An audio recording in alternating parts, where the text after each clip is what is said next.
MrBeast is currently in the middle of one of the biggest cover-ups in YouTube history. All this comes after an ex-MrBeast employee, Dogpack404, aka Dawson, uploaded not one but two videos exposing what MrBeast is actually like behind the scenes. The allegations range from business faux pas to outright fraudulent and criminal activity. So today I wanted to dive into the allegations and get to the bottom of what is really going on behind the scenes of YouTube's biggest creator. For those of you who have been living under a rock, this is MrBeast. He is the biggest YouTuber on the planet. Honestly, he's not even really a YouTuber anymore. When you think of a YouTuber, you think of someone doing like what I'm doing right now, sitting in their bedroom and talking to camera. But these days, MrBeast is more of a living, breathing corporation than a content creator. His 308 million subscribers makes him by far the most subscribed to channel on the platform. And to his credit, MrBeast did put in the work. He has been making videos for over a decade at this point, but it wasn't until he started doing his like challenge charity style videos that he really began to pop off. On the surface, Jimmy seemed like a nice guy who had made it big on YouTube and decided to give back some to the people of his community. But seeing this persona played out in the early MrBeast videos is in stark contrast to the person that Jimmy is alleged to be today. This entire wave of drama surrounding the MrBeast brand started when a former cast member, Kris Tyson, came under fire for alleged messages they had sent in Discord with an underage person. But this was honestly just the beginning, because right as the Ava situation felt like it was about to blow over, that's when another former MrBeast employee released a video filled with numerous allegations about MrBeast. On July 24th, Dogpack uploaded a video titled, "I work for MrBeast, he's a fraud." And then on August 7th, he uploaded, "I work for MrBeast, he's a sociopath." Between these two videos, a lot of allegations were thrown MrBeast's way, from things like MrBeast using like predatory tactics to dupe his young fans into supporting everything he does, to faking his videos, all the way up to like torture and Jimmy being a very tyrant-like boss. Step one is getting the viewer to associate the brand with trust and authority. MrBeast videos are real, and he's a great guy that gives away big rewards to his loyal followers. I will show you irrefutable evidence in a minute that his videos are in fact fake. Dogpack does a good job laying out the evidence against MrBeast, but as someone who is over the age of 12, I just have to say, yeah, of course MrBeast's videos are fake. Like, come on, I'm sorry. If you're an adult and you thought that MrBeast videos were 100% real, maybe you shouldn't have access to the internet for your own safety. A lot of the first videos seemed like stuff that was like mundane or obvious to me, but the one allegation that really does hold water is that MrBeast not only fakes his videos, but fakes the outcomes of the competitions that he's running. MrBeast competition videos are basically like a game show, but unlike a game show where random people from across the globe come in and compete against each other, with MrBeast, it's more like random acquaintances of MrBeast and his workers, friends, and family come in to act out a scripted version of what would be a game show. In this video, this wink was added in post. In fact, 58 was actually on the far opposite side of the room from 42, and he just didn't hear him. This whole revenge storyline was added in post. Multiple shots show how timers are edited in post. Timers are edited in post. Timers are edited in post. They also manipulated contestants' audio in post. We got 15 minutes. In general, if anything happens last second, it's fake. Or if you can hear someone's voice but can't see their mouth, the audio could easily be added in post. I literally think I'm gonna kill you. And yes, this lie detector video was also fake. Have you ever faked a video? No. Think that lie. It's still real to me, damn it! So you have all these kids thinking that, you know, if they just keep subscribing and liking the videos, then maybe they could be the next person picked to compete in a MrBeast video. But in reality, that's never going to happen, which is a scummy thing to do to your young, impressionable audience. Now, I'm not someone who thinks that all content on the internet needs to be like toned down and geared towards kids. I think that's a stupid idea. But once you start making kids content, which MrBeast clearly does, then you're just there. Like once you decide that's the lane you want to be in, you just have to be like upfront about it, because scamming kids just feels like a really scummy thing to do. For example, the 100 girls versus 100 boys video that he did was billed as like this modern day battle of the sexes, but in reality, it was a lot of people that MrBeast actually knew already competing, and instead of just putting them in there and seeing how things played out, it was pretty obvious that the MrBeast team was like guiding where the content would go as to avoid a PR nightmare, according to them. Let's look at this video. Not only were the results of this video completely scripted, but the contestants are not random subscribers. So many people had jobs. Oh, that contestant had to get out for her job? I guess you forgot she's your hiring manager. I actually recognize a lot of people in this video, including Jimmy's own girlfriend. So yeah, the random subscribers you see in challenges are actually never random. They're almost always local to MrBeast, and oftentimes friends and family of MrBeast employees, or just the employees themselves. And when they do pull someone from outside of North Carolina, it's usually somebody who's in the industry, who's camera trained, who has built a following. Hey, anyone I'm friends with watching that wants 10 grand?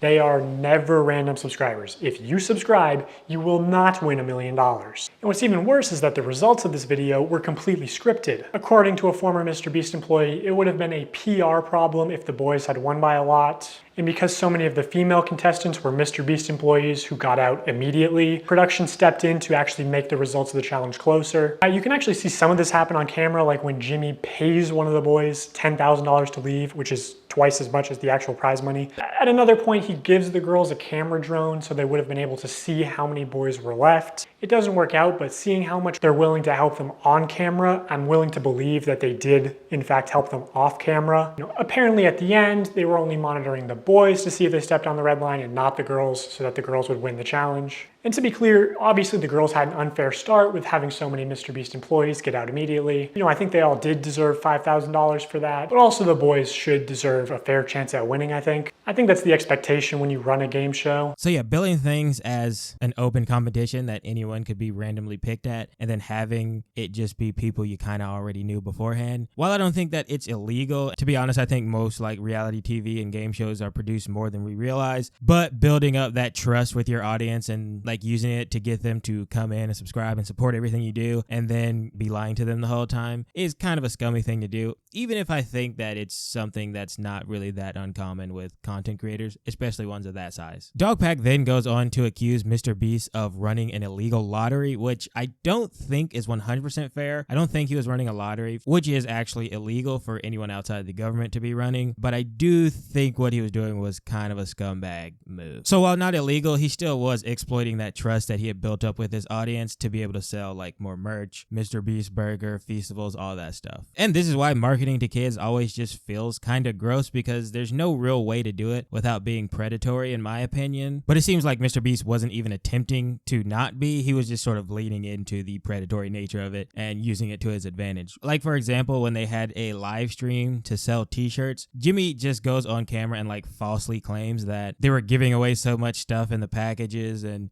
doing so much extra stuff that they wouldn't even be able to turn a profit, which is kind of like saying, oh man, we're doing so much nice stuff for you guys. It's a shame not enough of you are supporting us by buying shirts, and you might be able to get something in return. Who knows? But in reality, only about 1,300 of the shirts were signed by MrBeast, and they gave around about $50,000 worth of stuff. On August 2nd, 2020, MrBeast live streamed him and his friends signing limited edition shirts celebrating 40 million subscribers. And here are just some of the clips from that stream.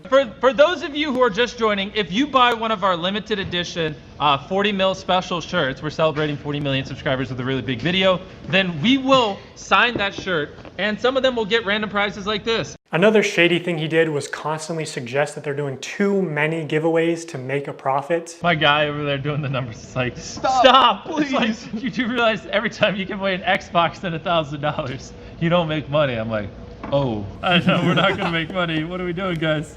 We're gonna check after this stream and it's gonna be like, oh no, what a waste. Yeah, I know.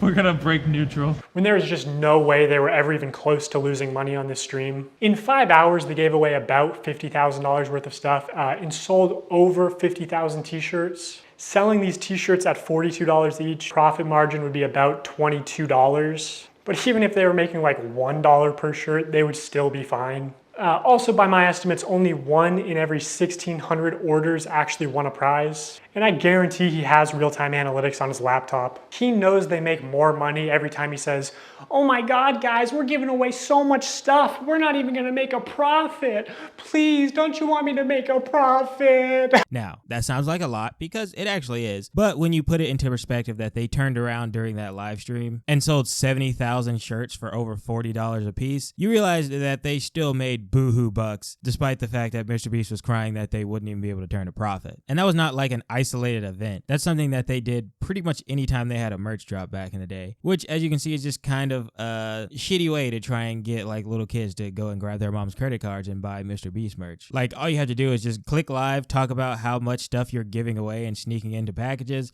and then just watch the sales roll in. It's like those old like TV programs that would come on sell like crappy knockoff jewelry to your grandparents. It's like, oh, if you just call now, you know, we'll throw in this and we'll give you that and all that stuff. But it's just crap anyways. They're selling you like a 10-cent fake pearl necklace for $25. So it's basically like that, but instead of your like old demented grandma, they're targeting like your 8-year-old brother. So yeah, maybe it meets the threshold for an illegal lottery. Maybe it doesn't. I'm not a lawyer, so I can't tell you exactly if it does, but I know for a fact that it does meet the threshold for being like a shady business practice at the very least. And to make matters worse, it wasn't even MrBeast signing the shirts. Like there were multiple times where you could see on the live stream someone else signing his name. If you're gonna like try and scam me to buy a shirt because there's a 1 in 10,000 chance that MrBeast signed it, at the very least you could actually sign it. I mean, like, is that too much to ask? Also, using archive.org, we can see what the website looked like on the day of the stream. And while there's no mention of any sweepstakes whatsoever, it does say this limited tee signed by MrBeast and crew, but the description says it's signed by a member of the MrBeast crew, and it doesn't say anywhere that other members will sign MB, deceiving people into believing it was signed by MrBeast. So here's a clip of Tyler using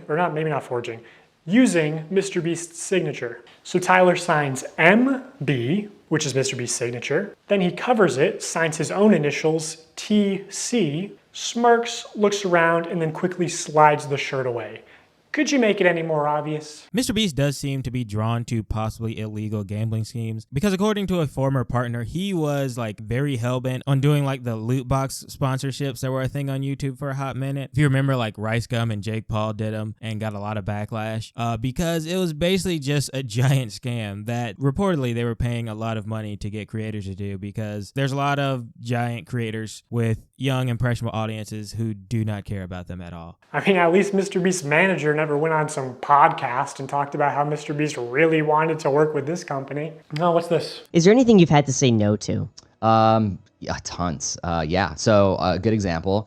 So it was about 3 years or 2.5 years ago when I started working with Jimmy. What was becoming really popular were these like mystery loot crate, like internet sites where it's basically like CSGO skins, but you'd go on and it'd be like, here's the Supreme box and you'd pay $50 for it. And remember, it was didn't Rice Gum did yeah, quite a Jake few Paul, people. yeah. Yes, yeah. Yeah, they got a lot of hate for that. Right. Jimmy was, he wanted to work with that company when he heard about it because there was a lot of money and we wanted to give that money away in a video. And I had to talk him back on it. I was like, listen, we're not promoting gambling. I think people are going to see this negatively. So it was a long conversation that him and I had to have, which eventually we passed on the deal. And then Jake Paul and Rice Gum ended up doing that deal and got a lot of hate for it. Basically, MrBeast had to be talked off the ledge of taking that deal by his partner because he was really interested in it, and apparently the number for him was really big. Luckily for him, his partner was able to talk him out of it because so many people that did those lost so much credibility and like never really came back from those. But it does show a pattern for MrBeast. He is like fully entrenched in the idea of scamming his audience if the number for him is big enough. So like if you pay him enough money, he will screw over his audience. And that's something that is pretty obvious at this point. Like apparently the entire idea behind Feastables is not even like chocolate. Obviously, no one cares about chocolate that much. But it's just a way to get fans of MrBeast to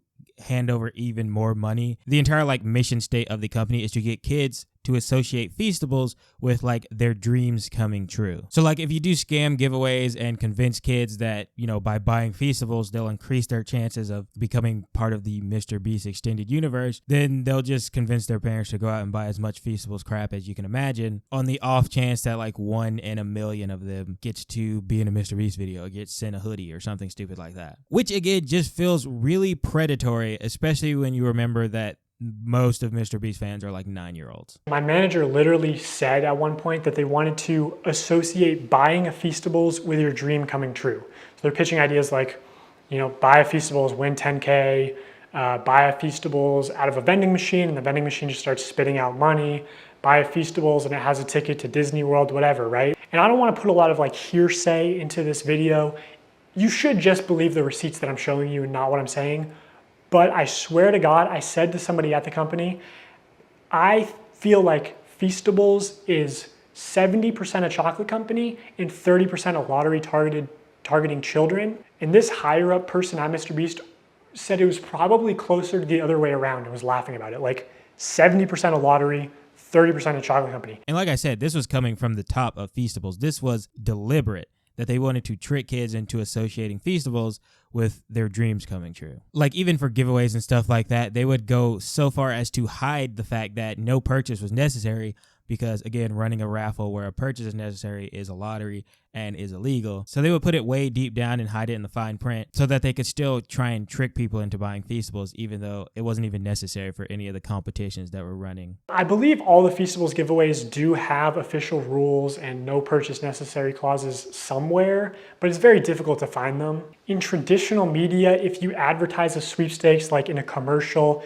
you have to say in the promotional material itself, no purchase necessary. Somehow MrBeast gets away with not saying no purchase necessary in any of his promotional materials, not the videos, the descriptions, pinned comments, nothing. To celebrate our launch of milk chocolate and sea salt, we went out and we bought 10 Teslas, loads of cash, and all these prizes you see on the screen. And prizes aside, unlike Hershey's, these bars only have 4 to 5 ingredients and just genuinely taste good. Go to Feastables.com right now and order some chocolate. Only problem is the chocolate river is deteriorating. The only place you'll find no purchase necessary is either on the Feastables Twitter account because it's a rule of the platform, and even still they try to push it. No perched neck, or hidden deep in the Feastables website under a FAQ. And to enter for free, you have to mail in separate 3" by 5" hand-addressed written index cards, up to 10 a day. So this is just one more example of us seeing that MrBeast is totally okay with crossing moral and even possibly legal lines if it meant a few more dollars in his pocket. So yeah, the thesis of the first video that Dogpack dropped is definitely that MrBeast is ruthless and money hungry. And that in and of itself is all bad enough, but the second video that he dropped could be, and personally I think should be, the final nail in the coffin for MrBeast. Although Jimmy himself did not put out an official statement to the first video dropping, other MrBeast members did. Twitter user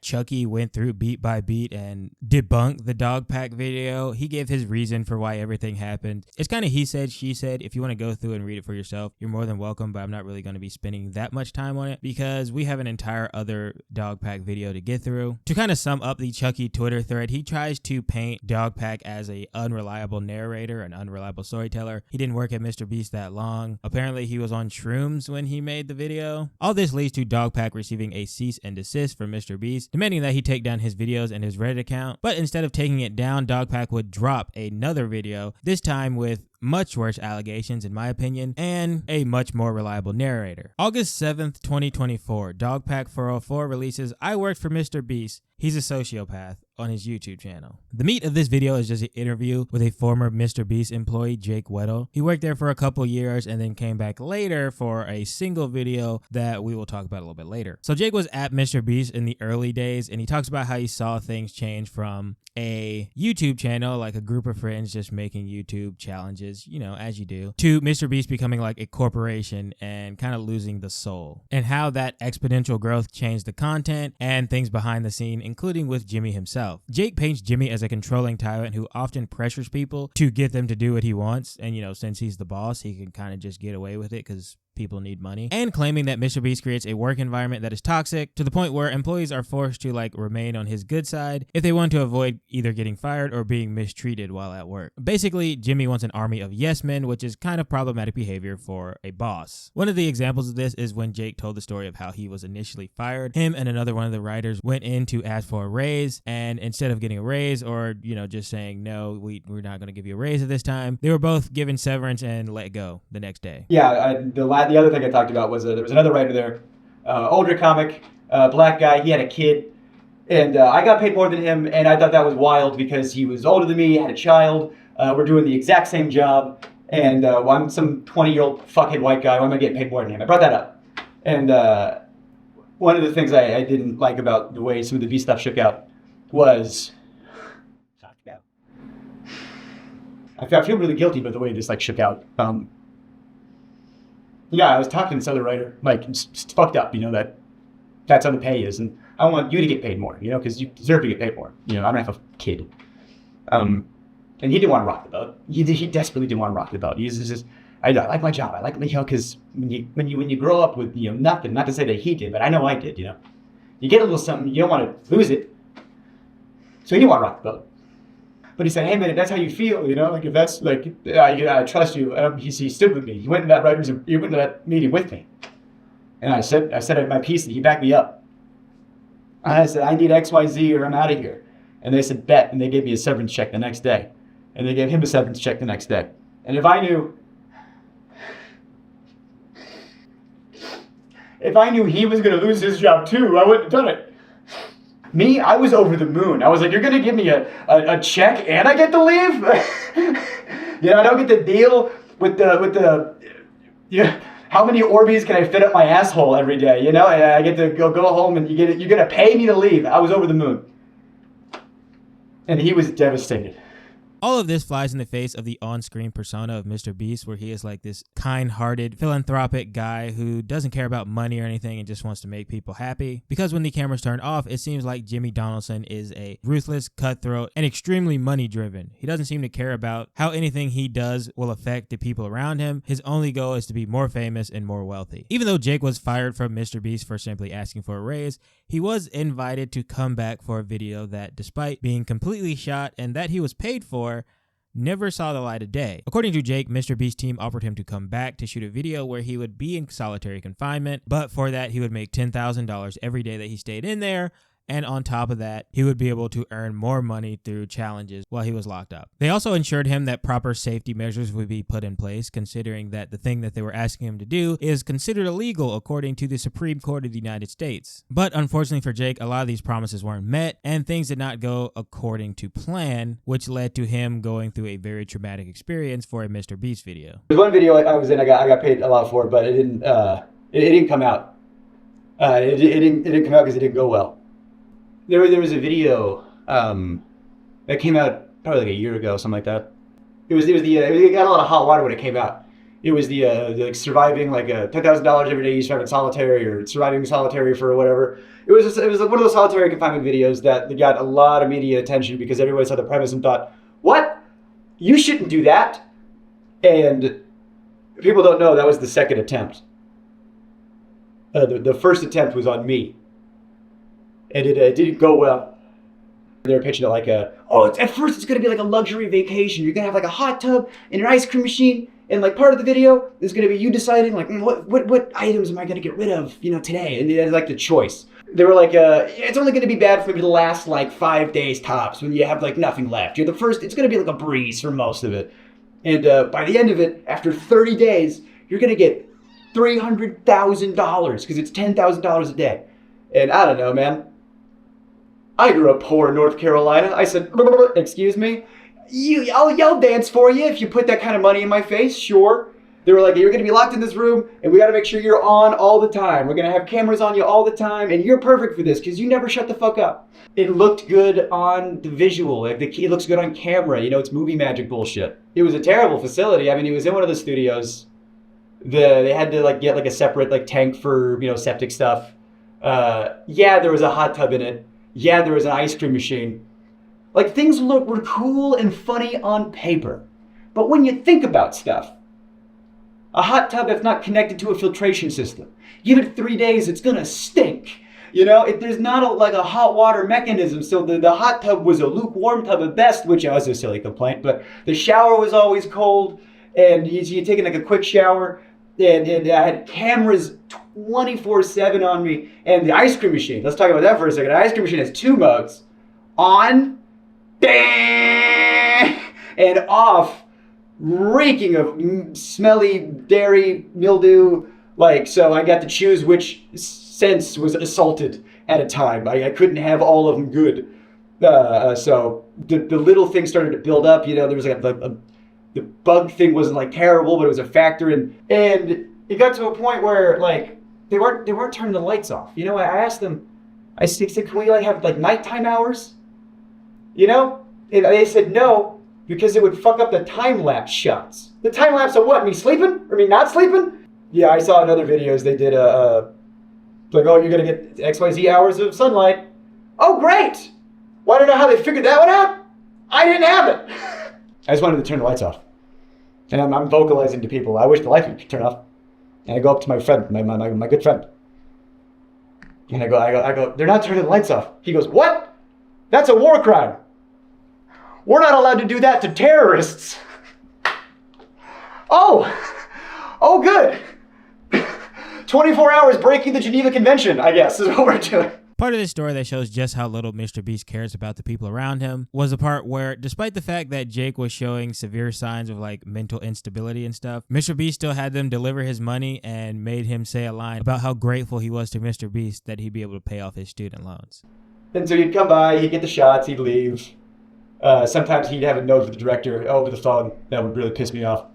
This is a note I got from the director, from Jimmy, when I'm receiving some cash. He said, Jimmy said, can you say to the camera how thankful you are that now you can pay back your student loans? You know how hard it was to do a take of that? And pretend to make it genuine? I don't want to have student loans. I don't want to be in a cage. But Jimmy's the guy with the money, and if you do what he says, he'll do what you want. You want your student loans paid off? You just be in this cage. And you have power over people. When one person doesn't have resources and the other one does, and they hold it over your head, and you go, of course, yeah, I agreed to it. I needed it, of course. The deterioration of Jake's mental health was so apparent it led to the editors checking in on him, but not MrBeast, because all MrBeast was worried about was content and delivering the next challenge. Since Jake was feeling the pressure from directors and MrBeast, and partially motivated by the money that he needed to live, he decided to run a marathon with no training, all while in a deteriorated state from suffering from things like exhaustion and sleep deprivation. And so the thing that made me I gotta get out. I can't do another day in a year. Jimmy comes in and I'm asleep. I don't know what time it is. I don't know, it's like 2 or 3 or whatever. He's like, why is he sleeping? I don't know, because I can't sleep. And he comes in, he wakes me up. And he goes, ask me why I have 2 briefcases. And I'm like, why do you have 2 briefcases? And he goes, oh, because this one's for today, and this one's for the challenge. And I go, what's the challenge today? He goes, you're gonna run a marathon. You're gonna do the 22.6K, whatever it is. And you're going to do it on that treadmill over there. The first challenge I did was a Rubik's Cube. And I'm dyslexic. I'm dumb. I don't know how to do a Rubik's Cube. So your first challenge, Rubik's Cube. I was like, oh, I don't want to do it. I was on camera. I don't want to do it. He goes, just do it for the thing. My kid, Like, there was an element of, Jake will do what we want because he's in-house.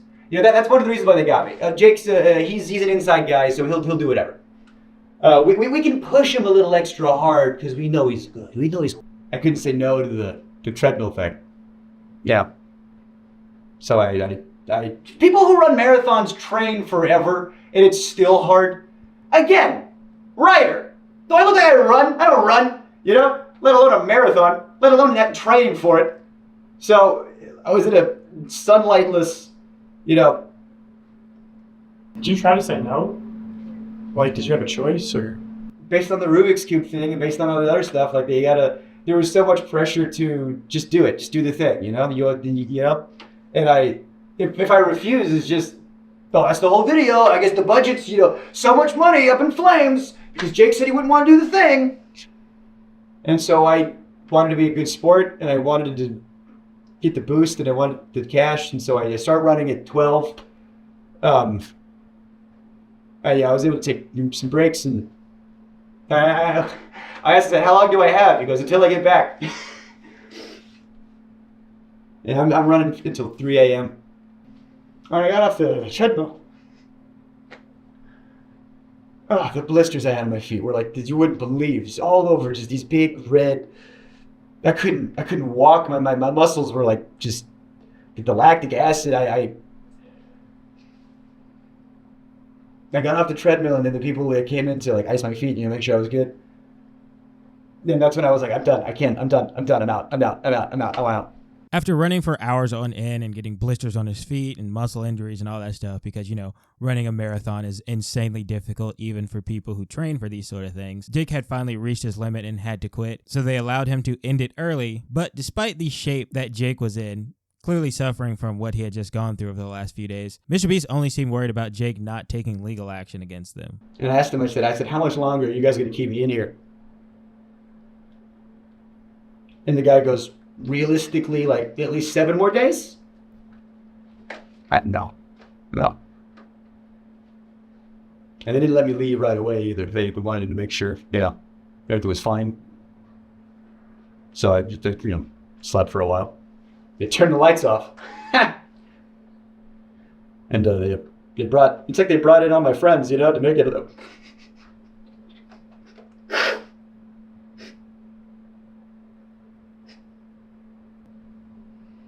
They brought in all the people I liked and Jimmy. Then everybody was around me making sure I was good, making sure I was okay. But Jimmy had his he was sitting in the chair turned around like an evil villain. Swear to God. Everyone was looking at me and he was like Lex Luthor over there. He turns around, he stands up.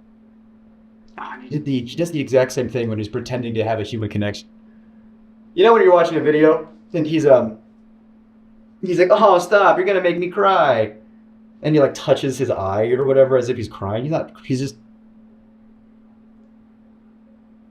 I didn't have to pretend to do that shit. She says, as if rehearsed by his lawyers. Yeah, you know, your mental health's the most important thing. You know, just want to make sure you're okay. And the last thing we want you to do is... I can almost hear the word Sue come out of his mouth. The S, he just stopped right before it got out. If Jake's accusations are to be believed, and I mean, I'm not really sure what his reason for lying would be, then MrBeast is clearly a person who is hyper fixated on nothing but making content. Like, he will do anything to get a viral video, and that includes harming his fans and his employees. In Jimmy's mind, all the people around him are just props to be used to make his videos that much more exciting. The only thing Jimmy cares about as much as his content is his online persona, which could lead to the reason why he hid the fact that there was a known sex offender on his staff. Outside of it, Kris Tyson, did you ever see or hear about any sexual misconduct at the company? I've heard rumors. I can't confirm or deny anything. I don't have any tangible evidence, but I've heard stuff that if it could be investigated, that'd be great. But it's like water cooler talk. But I've heard things, yes, of course.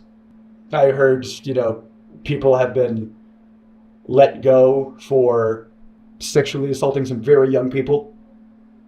The idea that Jimmy didn't know, or that Jimmy was covering stuff up. He didn't want stuff to come out. You know, he's very careful about his image. You know, the tangible proof that he knew but covered it up. You know, how do you prove that, you know?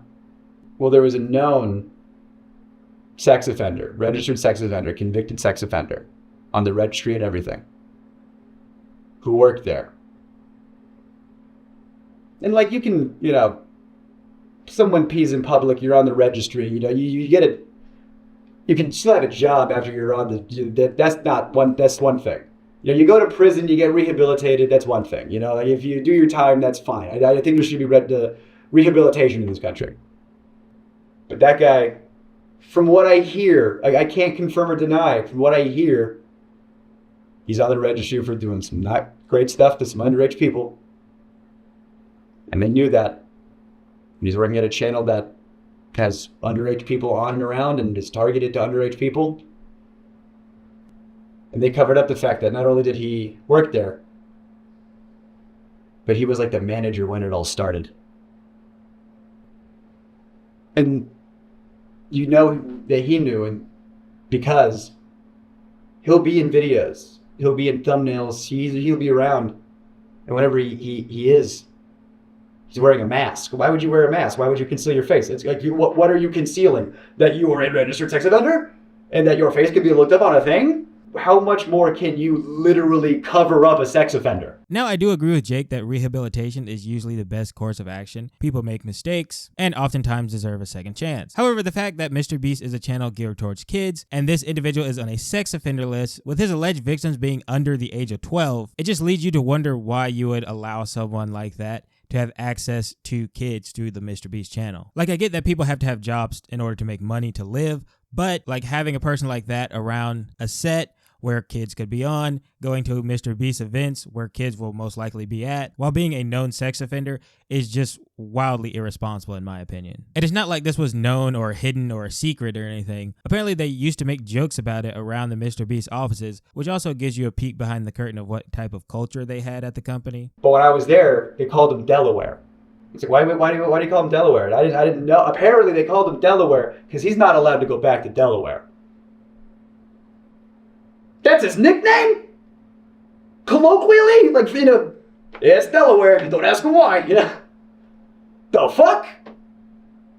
What should we do about it? The likelihood that he didn't know is astronomically low. After the second video released, the fallout was felt almost immediately, with former MrBeast cast member and known transphobe Jake the Viking taking to Twitter to release a statement. Here's the truth. Yes, Delaware is my brother-in-law. Yes, he is an RSO. When he was 21, a 16-year-old girl accused him and others of SA when she was 11. Delaware took a plea deal. That's why there was no jail time, but he still had to register. His nickname isn't Delaware because he can't go back to Delaware. He's from Delaware. That's still one of the dumbest thing I've ever heard. He's been back several times. I'm not really sure what Jake the Viking was trying to achieve with this tweet. It doesn't really refute anything that Jake Weddle said in the video. Like, sure, there are two sides to every story. This guy, Delaware, is a registered sex offender. And to be honest, having someone who is a registered sex offender that allegedly SA'd someone under the age of 12 work around kids is just not a good look in my opinion. But yeah, that's pretty much all I've got on the topic today. I'm really interested to see what you guys think in the comments.